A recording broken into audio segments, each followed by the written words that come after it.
ګرانو زده کوونکو سلامونه، هیله لرم چې روغ به یاستئ. دا هم د فزیک 5م لیکچر ده او په دې لیکچر کې به تاسو د قوې په اړه پوه شئ چې قوه څه شی ده او همدارنګه د قوې د مومنت او نورو موضوعاتو په اړه ولولئ. لومړی دغه موضوعات چې دي د 3 نه تر 15 صفحې پورې شامل دي. پکې لومړی راځو قوه تعریفو چې قوه څه شی ده. قوه په انګلیش کې ورته فورس وایي.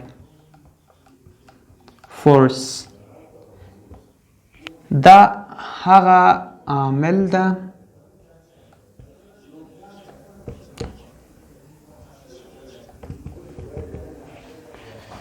چې د جسم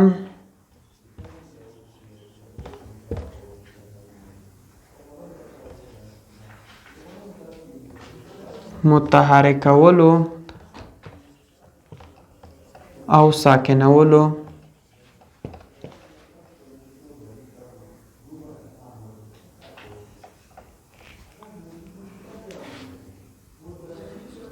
کې ونډه لري. یعنی په خپله قوه چې دا یو عامل ده چې د جسم متحرکول او یا همدارنګه ساکنولو کې ونډه لري. مثلا موږ فرض مثال داسې کوو چې دا جسم ده، دا سره حرکت نه کوي، دلته پروت ده، حرکت نه کوي، خو موږ په یو قوه واردوو، دا داسې دې طرف ته بیایو، نو دا څه شی شو؟ د جسم متحرک شو، روان شو، حرکت شروع کړ. مثلا یو جسم ده حرکت کوي، موټر. کله چې موږ بریک ونیسو نو دا موټر څه شی کېږي؟ درېږي. نو څه شی شو؟ چې قوه مو وارده کړه نو متحرک جسم یې ساکن که او ساکن جسم زموږ د قوې په واسطه چې موږ وارده کړله هغه متحرک شو. نو دا و د قوې تعریف. بیا راځو قوه یو وکتوري کمیت ده. وکتوري کمیت خپله کمیتونه په 2 ډوله ویشل کېږي، سکالري او وکتوري.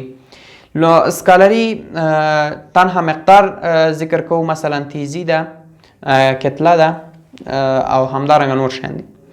اما وکتوري کمیتونه چې دي دوی د مقدار په علاوه باندې دوی جهت هم ضرورت لري چې موږ خوا یو طرف ذکر کړو. مثلا موږ قوه ښیو، واردوو، څه رقم واردوو، دا جسم دلته ایښی ده، دې جسم ته موږ قوه واردوو چې دا یو حرکت باندې راشي، په کوم طرف باندې حرکت راځي؟ دې طرف ته. نو دا یو جهت شو چې خپله جهت موږ معلوم کړو، نو دا خپله څه شو؟ قوه یو وکتوري کمیت ده.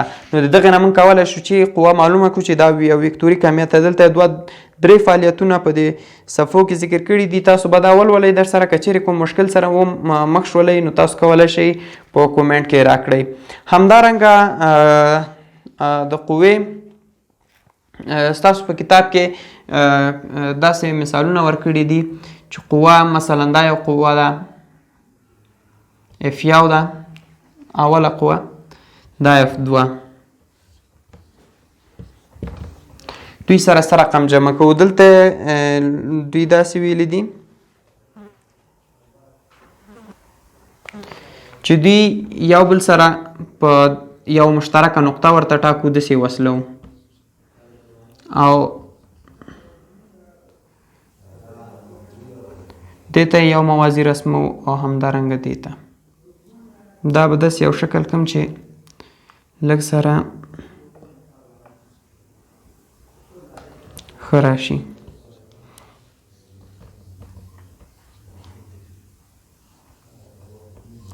نو په کوم ځای کې چې دوی تقاطع رامنځته کړله، د دوی حاصل ده چې دا مساوي کېږي R باندې ښودل کېږي، R F1 جمع F2 چې په الجبري ډول به دا لوستل کېږي. نو تاسو دا په 10م ټولګي کې په وکتورونو فصل کې لولئ او همدارنګه په لوړو صنفونو کې په فکر کوم په 11م صنف کې دا لوستل کېږي. په الجبري توګه باندې دوی بیل فرمول لري. داسې یو فرمول لري A مربع جمع B مربع جمع 2AB ضرب د کوساین د تیتا مساوي کېږي آر سره. نو دا فرمول دا مې درته ځکه ولیکه چې تاسو ونه وایئ چې داسې پټه موضوع تېره کړله. نو دا فرمول ده، بیا دغه فرمول کې سوالونه حل کېږي، دا چې څه رقم ثبوت کېږي نو په لوړو صنفونو کې بیا تاسو لولئ. بل همدارنګه چې موږ دا قوې لاسته راوړو دا په خپله تجزیه کېدای هم شي چې افقي مرکبه او عمودي مرکبه لري. یو قوه مثلا داسې موږ ته یو قوه راکړې ده، دغه قوه ده، دا څه رقم لاسته راغله، دغه محصله څه رقم لاسته راغله. نو د دغو وکتورونو د معلومولو لپاره بیا موږ په لوړو صنفونو کې درس لرو چې د قوې تجزیه کول دي. دلته فقط دومره ذکر کړی ده چې په فعالیت کې ذکر کړی ده، نور د خاص موضوع ته رڼا نه ده ورکړې. او بل دوی ویلي دي چې په فعالیت کې دغه فعالیت به تاسو ته ووایم 8 صفحه کې ده. یو سړی د شکل سره سم یو جسم په مسطح تله باندې ایښی ده، یو جسم یې پیښی او د تلې عدد لولي. بیا د یو تار په مرسته جسم د تلې پر مخ کشوي او عقربې ته ګوري. ستاسو په نظر آیا تله د جسم وزن لږ ښیي؟ آیا هغه قوه چې تاسو د تار په واسطه وارده کړې ده په هغه عدد باندې چې تله کې ښیي اغیزه لرلی شي؟ دا چې موږ یو جسم ته حرکات ورکوو آیا د دې په کتله کې تغییر راځي او که نه راځي؟ لکه څنګه چې په دې فعالیت کې متوجه شوئ، په تار باندې د اف قوه وارده شوې قوه یوه برخه د جسم د وزن کمولو او د دې وارده شوې قوې بله برخه چې دا F2 ده د جسم د حرکت سبب ګرځېدلې ده. یعنې دلته دوه قوې وارده شوې دي. یو قوه چې دا په جسم باندې وارده شوې ده چې تر څو دا په جسم باندې ایښودل شوې ده، او دا قوه د جسم په تار باندې چې تړل شوې کومه قوه ده دا بیا د څه شي ده؟ د جسم د حرکت متحرکولو لپاره دا کارول شوې ده. دا قوه دغه مطلب پورتنی شکل په واسطه څرګندولی شو د قوې مومنت. بیا دلته بل عنوان راوستی چې د قوې مومنت یو قوه دا وارده کړې ده چې جسم هلته موږ هغه عادت ته ګوري، دلته فعالیت کې داسې ګوري، او بل دغه جسم یې بیا د څه شي پورې تړلی ده؟ دغه قوه د یو بلې قوې په واسطه دغه جسم باندې چې قوه وارد تار په واسطه دوی کش کاږي، دلته یې قوه وارده کړې. دا قوه او دا بله قوه دا دواړه چې سره یوځای شي یو بل عنوان د قوې مومنت ته چې هغه څه شی ده. لومړی تاسو دا سره نوټ کړئ، راځو د قوې مومنت ته چې هغه موضوع څه شی ده. ګرانو زده کوونکو راځو بل عنوان ته د قوې مومنت. د قوې مومنت لکه څرنګه چې د خپل نوم نه معلومیږي، ځینې وخت کله چې موږ په یو جسم د څرخولو لپاره له قوې څخه کار واخلو نو د دې قوې په اغیزه باندې ممکنه د جسم یا هم وڅرخیږي. مثلا موږ دروازه قوه پې واردوو، دا جسم راڅرخو تاووي دې خواته چې خلاصه شي، او یا هم متحرک شي، حرکات باندې راشي. نو دغه د قوې څرخېدو اغیزه د قوې د مومنت په نامه یادیږي. یعنی دغه څرخېدنه چې واقع کېږي، یعنی تاوېدل د یو جسم دا چې واقع کېږي په خپل دغه اغیزې ته د قوې مومنت وایي. تاسو تعریف در سره نوټ کړئ، زه درته وایم و کله نه کله د جسمونو د څرخولو لپاره له قوې څخه کار اخلو. د دې قوې په اغیزه باندې ممکنه ده چې جسمونه وڅرخېږي او یا وګرځي. د قوې د څرخېدو اغیزه د قوې د مومنت په نامه یادیږي. د قوې د څرخېدو اغیزه د قوې د مومنت په نامه یادیږي. دا چې ده د قوې د مومنت لویوالی، یعنې د مومنت څومره اوږد وي یا د څرخېدل او یا هم ګرځېدل څومره اوږد وي یا لوی وي، دا د څه شي پورې اړه لري؟ د دوه شیانو پورې اړه لري. لومړی د قوې زیاتوالی، که چیرې موږ قوه زیاته کړو نو مومنت به هم زیات وي، یعنې د زیاتې قوې زیات مومنت منځته راولي. چې قوه زیاته شو مومنت زیات راولي. د هغې نقطې فاصله چې قوه پکې واردېږي یعنې په کوم جسم باندې چې موږ قوه واردو د هغې فاصله هم باید په نظر کې ونیسو. که چیرې فاصله زیاته کړو د اتکا تر نقطې پورې وي دغه فاصله.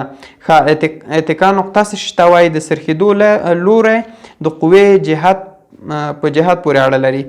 یعنې دا د قوې لوری چې ده دا د قوې د جهت پورې اړه لري چې دا قوه مثلا دغه سرخېدل یا تاوېدل چې واقع کېږي یا ګرځېدل چې واقع کېږي کوم طرف ته چې موږ قوه واردوو نو هغه طرف ته به دغه مومنت وي. مثلا دې طرف ته یې واردوو نو دې طرف ته وي، که چېرې دې طرف ته یې واردوو نو دې طرف ته به وي. بل راځو د اتکا نقطه چې د یاده ونوځي داسې شته وایي هغه نقطه ده چې د هغې په اطرافو کې یا په شاوخوا کې جسم څرخیږي. هغه نقطه چې د هغې په شاوخوا کې جسم څرخیږي. مثلا داسې دلته یو دروازه ده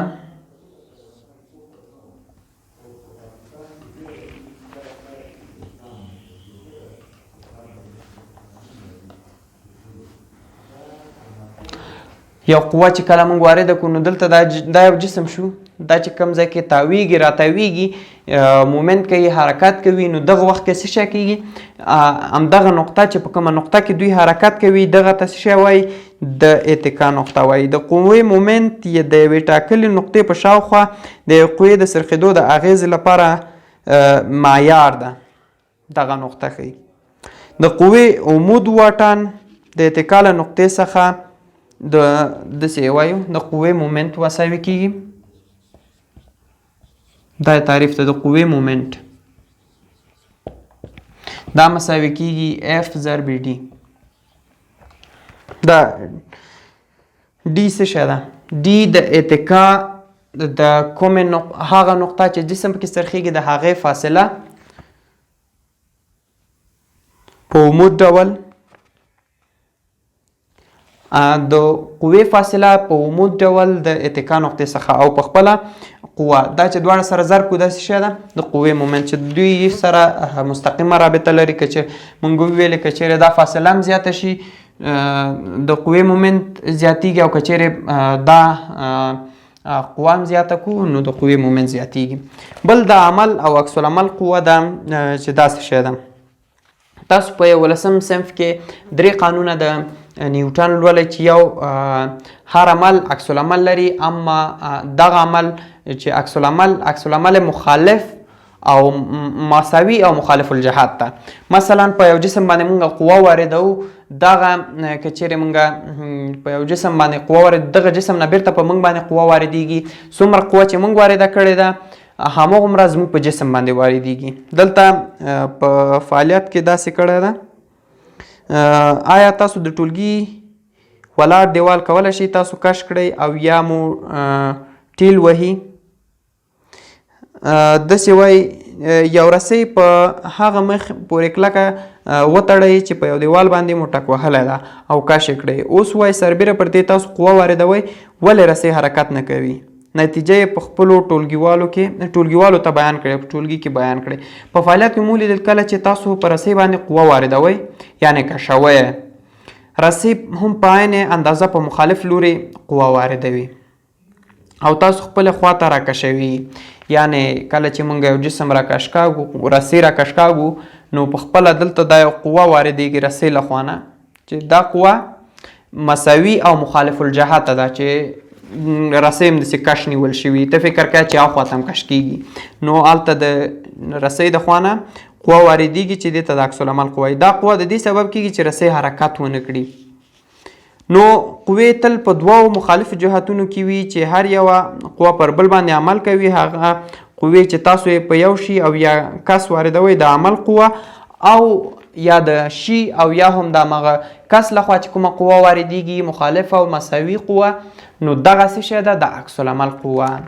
تاسو دوه نوع قوې ولوستلې یو د عمل بل د عکس العمل. ښه د جاذبې قوه څه شی ده؟ نو راځو د جاذبې قوه چې هغه څه شی ده. نو تاسو دغه فرمول در سره زده کوئ د قوې د مومنت نو زه به تاسو ته بیا د جاذبې قوه او همدارنګه کتله او وزن څه شی ده دا به درته تشریح کړم. نو تاسو لومړی دا فرمول در سره نوټ کړئ نو زه به بیا درته راشم. ښه ګرانو زده کوونکو راځو د جاذبې قوه ته د جاذبې قوې ته چې هغه څه شی ده. د ځمکې جاذبې قوه یا د جاذبې قوه دا په خپله کومې قوې ته وایي؟ دا هغه قوه ده چې د ځمکې پر سر شیان د ځمکې پر مخ ساتي. یعنی که چیرې موږ دا مارکر دلته ونیسو او دې ځای نه پرېږدو، دا په دې ځای کې نه پاتې کېږي. ولې؟ دلیل یې څه شی ده؟ دلیل یې همدا ده چې ځمکه یو جاذبي قوه لري، جذب کوونکې قوه لري چې دغه قوه د جاذبې د قوې په نامه یادیږي. بل څه شی ده؟ هغه شیان چې موږ پورته اچوو هغه بیرته ځمکې ته راکشوي. مثلا دا مارکر داسې پورته زه اچوم، دا دلته پورته نه پاتې کېږي خو بیرته زما لاس ته راغورځي. سپوږمۍ ته په خپل مدار کې د ځمکې په شاوخوا حرکات ورکوي. موږ سپوږمۍ وینو، سپوږمۍ ځمکه هم تاویږي خو اما د ځمکې قوه ده چې سپوږمۍ په هماغه ټاکلي مدار کې حرکات ورکوي، سپوږمۍ ته هم حرکت ورکوي. نو دا د جاذبې قوه والا. اوس راځو کتله او وزن څه شی ده؟ کتله راځو لومړی کتله تعریفوو. کتله داسې تعریفوو، کتله یا ماس ورته وایي. کتله هغه ذرات دي چې جسم ورڅخه جوړ شوي، هغه ذرات چې جسم ورڅخه جوړ شوی، جسم ورڅخه جوړ وي.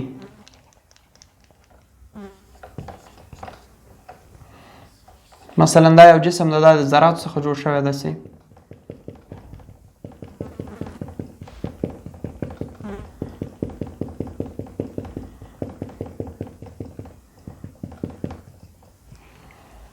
نو هغه ذرات چې جسم ورڅخه جوړ شوی وي دا د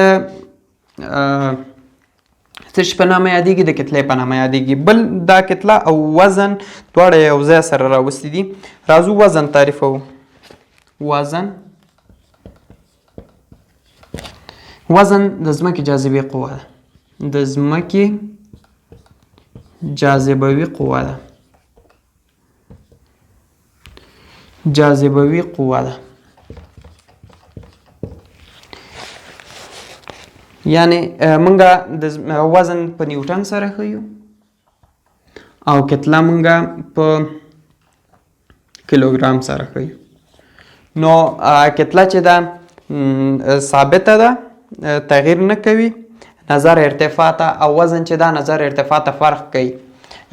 په غرونو کې د جاذبې قوه یو شان فرق کوي او په سمندرونو کې یا سمندر تر نږدې څومره چې ارتفاع کمیږي نو اغیزه کې فرق کوي. نو دا و کتله او وزن. کتله او وزن بیا په تفصیلي ډول سره په 10م صنف کې هم ذکر کیږي. 10م صنف کې کتله تشریح شوې ده، درته د کتلې واحدات درته ذکر شوي دي او همدارنګه په لوړو صنفونو کې بیا د دوی ترمنځ توپیرونه په فورمولیک ډول باندې لولئ. که چیرې تاسو ته کوم سوال پیدا شوی په دې اړونده موضوع کې قوه کې، تاسو کولی شئ په کومنټ کې راکړئ او همدارنګه د ویډیو لایک مه هیروئ.